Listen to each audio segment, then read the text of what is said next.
Hey guys, good morning. I'm gonna go do a little morning workout. Real quick, just going over some stocks. Someone asked me about Sino. I don't know what to tell you. Once again, using Fibonacci's to find out where these crazy stocks are gonna go. Starting with our zero, kind of at the intermediate baseline breakout energy area where it kind of had the most common touches I could find. Then 100% was the base candle of the prior high. You kind of zoom in and you can see where we're at. The sell would have been 1505, 1650s, icing on the cake. Kind of see now how we go back to the 261.8 and it's kind of bottoming out here. Who knows if it'll last. 691 is your next Fibonacci extension. This is day scalp only, but you can see how the Fibonacci's are helping us determine crazy moves from 15 down to 10 is a pretty dramatic move there. That's a 35% move down. But you can kind of see how this helps us kind of gauge where things are going to head and where the hell to get out at. You can see that second candle literally touched right at the 423.6 extension. DraftKings, I said something's going on here. Guess we'll find out today. Here's our median line of energy. It seems to want to pull back to. Probably needs a little more consolidation. These are 20-minute candles, so no big deal. Crossing over on the negative side. Seems to be a lot of sellers on an extension over 60-70 and buyers when it gets down to low 59s. S&P 500 is a little sketchy here, so when I do my trades, I go from macro down. And when I look at the S&P 500 here, not that it controls everything, but it kind of sets the tone for the market. And these are my resistance and support lines. We are just crossing over slightly on the 20-minute to the MACD side. The difference is the RSI, when we got back up here yesterday, was a lot higher. Notice that. And we're at the same price level, and the RSI is a lot lower. So the overnight relieves some of this overbought condition. We're kind of bumping up against there. It doesn't mean we just go short it at the 383.64, but I'm a little more cautious given the extent of this move. In the last few days, maybe we need to consolidate a little bit and pull back. This market's pretty bullish action though. But that's definitely a pivot breakdown point. Doesn't mean we can't just push through there. And getting a lot of messages and continue on, but just a little word of caution. The big sell candles have been red, so we're definitely going through some distribution in the market. VCVC looks really interesting here. I just don't like to chase. They're going to merge through a company. I think it's called REE. Here's my levels on support and resistance. I wish it would pull back into the 1450, but it's not going to happen probably. But this could be a big runner. Did a little research on the company they're merging with. It's the name of the SPAC is 10x Capital SPAC, or 10x Capital. Israeli startup is REE, and REE looks interesting, man.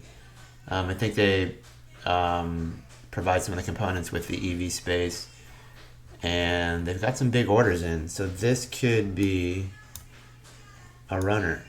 And I had been channeling it, and I kind of took my eye off it. 1550 is support for sure. It looks like we're moving towards the upside. We broke through this little wedge, and if we go candle body, we can say the wedge is closer to this type of configuration, but all bets are off once the market opens. You could have some whippy action here. So it's kind of more like that, and we're kind of pushing up through there on expanding volume too. So this is kind of your resistance area. 1680, just hate to chase. And maybe we kind of have a median support line that will come into play somewhere like this, where we started to say, okay, is this going to roll back over again based on this horizontal resistance area, or is it going to fire higher? And it kind of righted itself up and blew through. So keep an eye on VC. I just don't like to chase. Hopefully it gives us some shape change during the day that we can look at, because now the fundamentals are definitely strong on that one. Like I said, Sino, I would not chase that crap. HNRG, somebody asked me about that. HNRG 204. I don't know. Keep an eye on that one too. I mean, we're up here on the daily, barely above the old recent high of 2, but it is interesting. I don't know what the intraday 1 minute's looking like in pre-market. It's getting a little extended. It probably needs to come down a little bit. Remember, we're using RSIs too. If we're looking for like a median RSI, you'd probably say something like this. We'll keep that on the other screen, and you can kind of watch as we come back in here. You know, is that going to be the support level? Which probably equates to something along the lines of this right in here. That's a big sell volume candle. But you're talking a $2 stock, so let's not get too excited. I don't know, it looks too sloppy for me. BABA, there it goes right there. Let it just bounce right off there too. BABA. They came out with earnings, right? Now they're gapping it up. I know there's a big resistance level. See, I marked these levels over time. I watch stuff trade all the time, just sitting, watching. And I determine different levels. This actually might be an interesting short. I know they're piggybacking. I know they had earnings out. I don't know if they did some type of an offering or a restructuring this morning. This one's a little sketchy though. This one can do a little bit of a head fake on you. Probably at these levels on the 1 year daily, I'm more apt to short BABA than I am to go long, even though I think we're above the old resistance area. No, we're not. 267. Seems like we get close to this 267 area, and then it falls back down. I'd rather buy this closer to like 259, and I'd rather short it if it fails to get above 264.60, but I gotta watch it intraday. GameStop, I thought it would base around 105. I still stick with that premise. Here's your resistance and support levels that I look at based on my work. You can see in pre-market if you wanted to trade a little fun trades. Here's your pivot break at 90. Now you're seeing some energy along those lines. Your next resistance level for you guys that are looking for bigger moves, 128 and 137, I believe. Yeah, 127 and 138 actually. I'm sorry, 127 and 138. Doesn't mean we can't push through there, but you could get some whippy action. If this had been during the regular trading session, I probably would have traded this move right in here. And the reason I like that is because that's where you start to get a nice expansion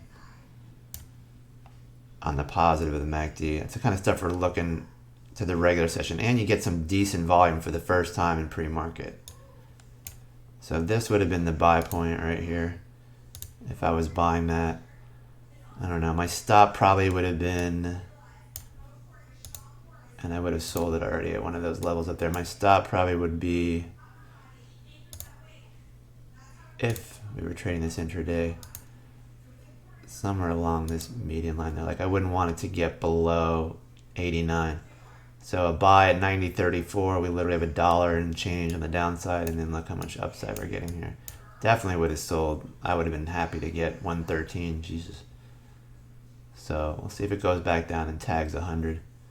But I told you, I think it's going to base around 105. So let's see if we stretch and kind of want to pull back to 105, or we go down further and want to pull back to 105 is my number. I said it when it was at 200 after it broke down, and even when it was at 70. People were asking me, where do you think this goes to? I said 105. So I'm just going to stick with my 105. I'm not going to let the price of the stock dictate my initial thoughts. So I'll come back in a little bit. I got to go do some rowing. Crap, we got 15 minutes. I'm going to go do 8 minutes of heavy rowing, and I'll be back.